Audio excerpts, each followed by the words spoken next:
boys and girls, how are you? So we're going to continue talking about whales this week.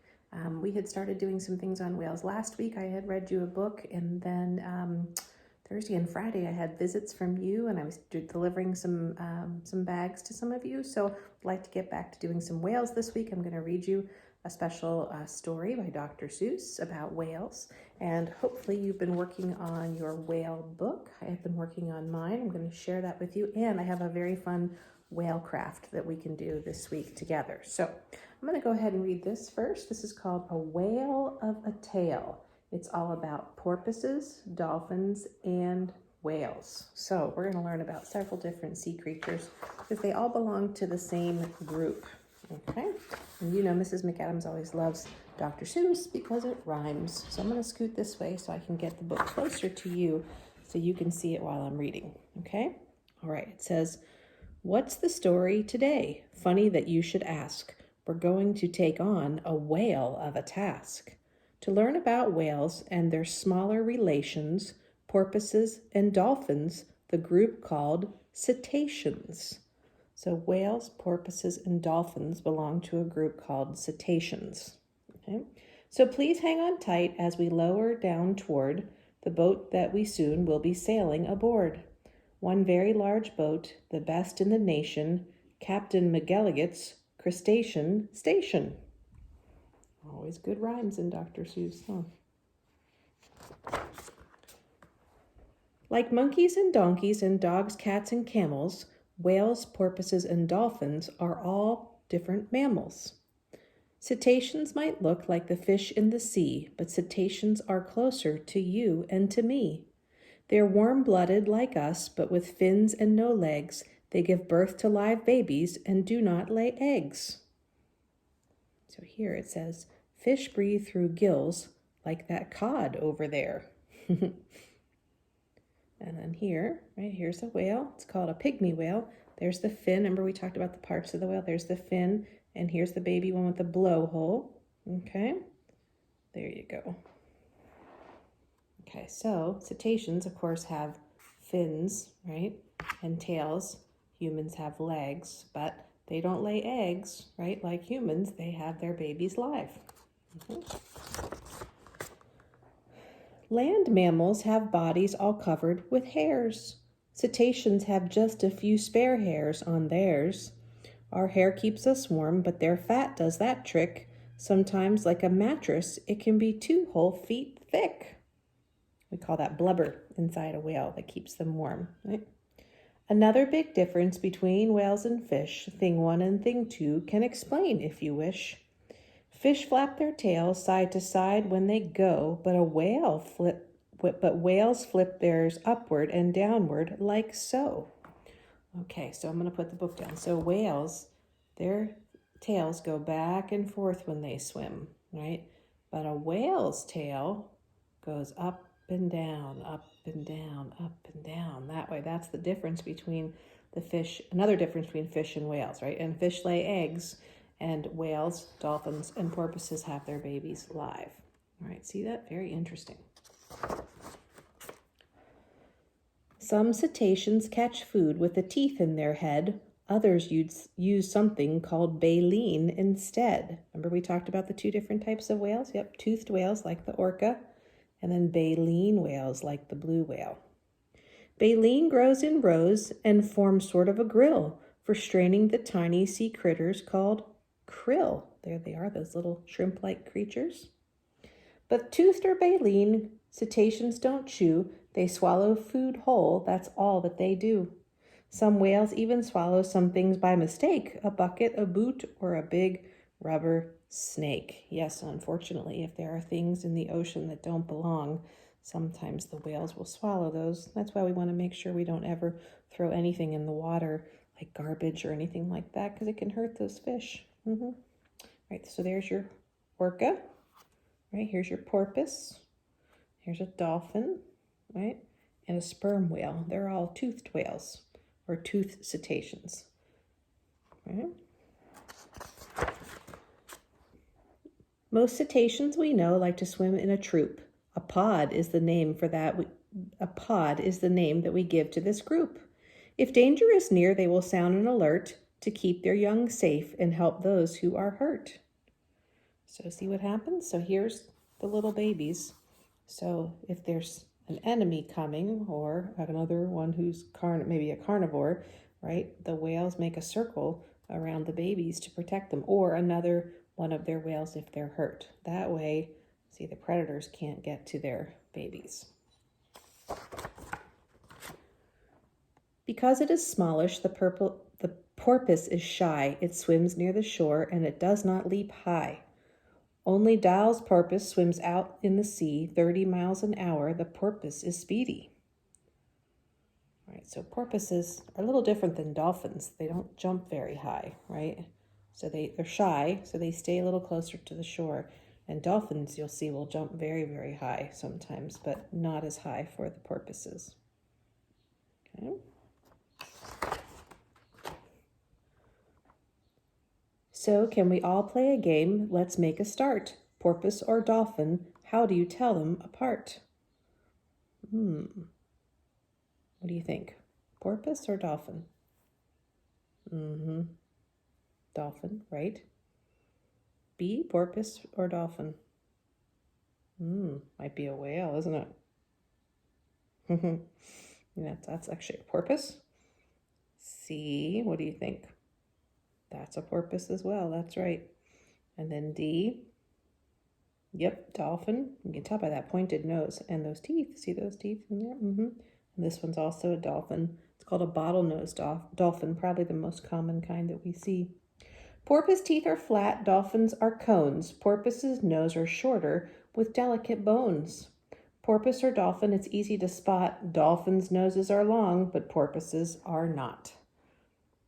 See, that's how we could tell the difference, right? Dolphin, long, pointy nose. Porpoise, short, round nose, right? Short, round nose. Long, long, long. So those three are your dolphins. Of dolphins, there are about 35 types. Some dolphins have patches and others have stripes. These markings are really a very good way of hiding the dolphins as they hunt their prey. The smallest is 5 feet from its nose to its tail. The largest is orca, or the killer whale. Look how big that is, huh? Oh, look at this. Bottlenose leaps forward, as neat as you please. The dusky leaps backwards and does it with ease. So look at that. That dolphin jumps forward. This one jumps backwards.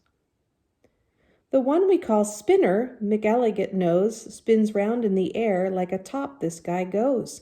And sometimes the spinner will come to a stop and peer out of the water. It's called a spy hop. Look at that. Can you imagine seeing one like that? Spinning in the air? Wow, I've never seen one like that.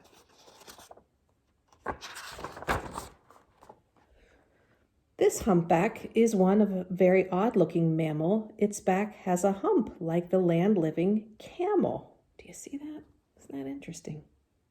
This dolphin's a bodo, and what would you think if I told you the bodo has skin that is pink? Look at that, a pink dolphin. Wow.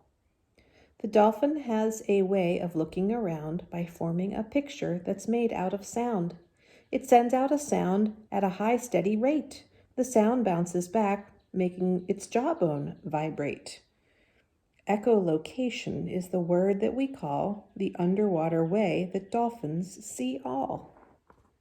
Echolocation, see that? Yeah.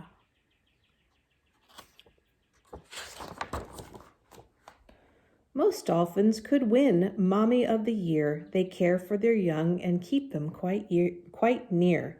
When dolphins are born, a nurse dolphin is there to bring baby up to breathe in its first air.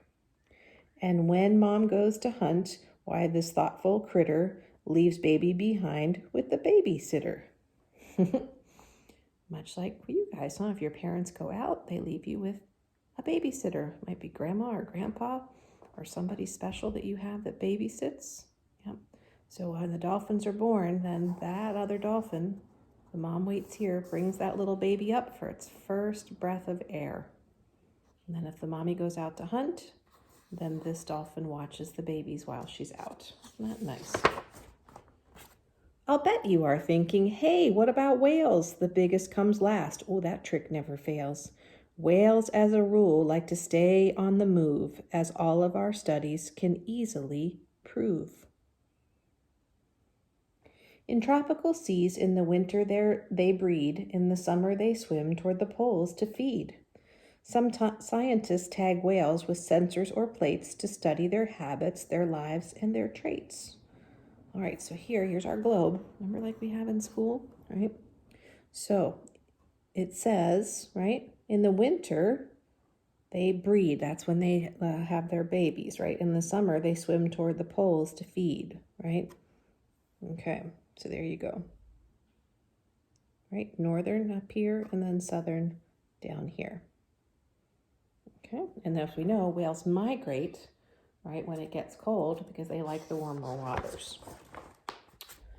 Wow, the sperm whale can dive down 1 mile or more. Its rich blood and muscles are up to the chore.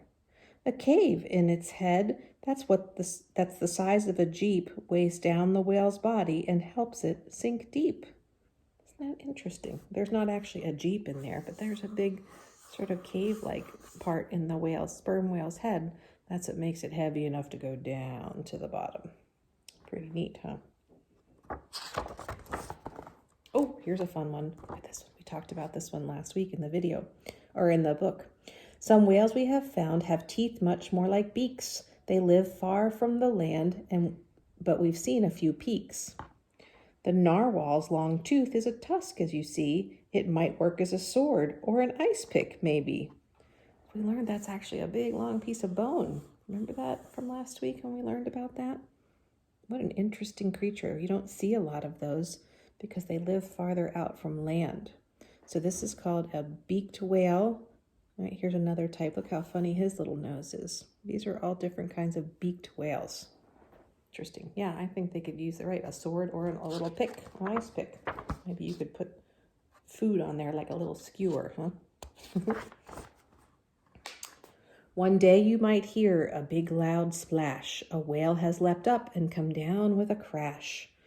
We call this act breaching, and no person, not one, knows why the whales do this, perhaps just for fun.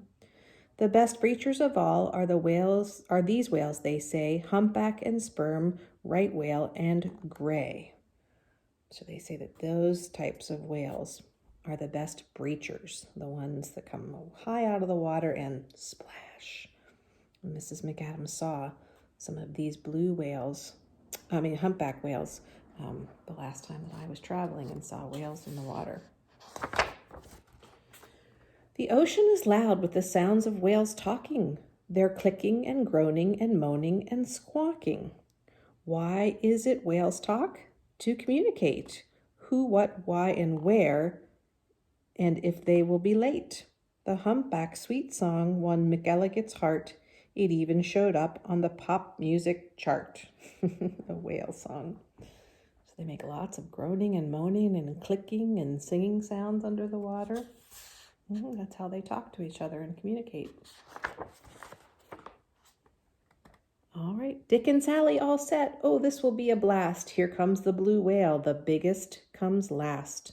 The blue whale is big, and for what it is worth, it's the biggest thing living in the sea or on earth. The blue whale is big, yes indeed, and what's more, bigger still than the biggest dinosaur.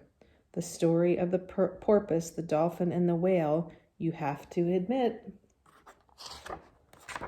is a whale of a tale. Before I get back to that one, that's the end of the story, but look at the size. All right, so here's a blue whale, right, compared to the biggest dinosaur that there was living on the earth. And the blue whale was even bigger than that biggest dinosaur, right? Wow, that means that big whale is so big. It's the biggest creature on earth. All right, so there's all the friends we learned about. Cetaceans, they all belong to the same group of mammals. And I would bet this tail right here is the blue whale, because all you can see is that big tail, right? And there's your orcas, right? Your narwhal, your gray whale. Yep, your dolphins and your porpoises. Remember, dolphins have the pointy nose and porpoises have the rounded noses. All right, so that is our whale of a tale. So stay tuned. The next video about whales will be how to make a whale craft. I will show you a fun way to make whales. And in the meantime, don't forget to work on this book. We're going to read this one as well, and I'll show you. Mrs. McAdams has been making my way through here, like we did with our Alaska book, adding different colors to the whales and different colors to the pages, kind of making that one stand out a little bit with a little bit of red. And I am about halfway here. I did the sperm whale, which has a little bit more of a gray color, right? And then here I did the coloring the land green and the oceans all blue. We did some of that when we did Alaska as well. So stay tuned. I'll be back with this book and a special craft on whales. Okay, have a good day, everybody.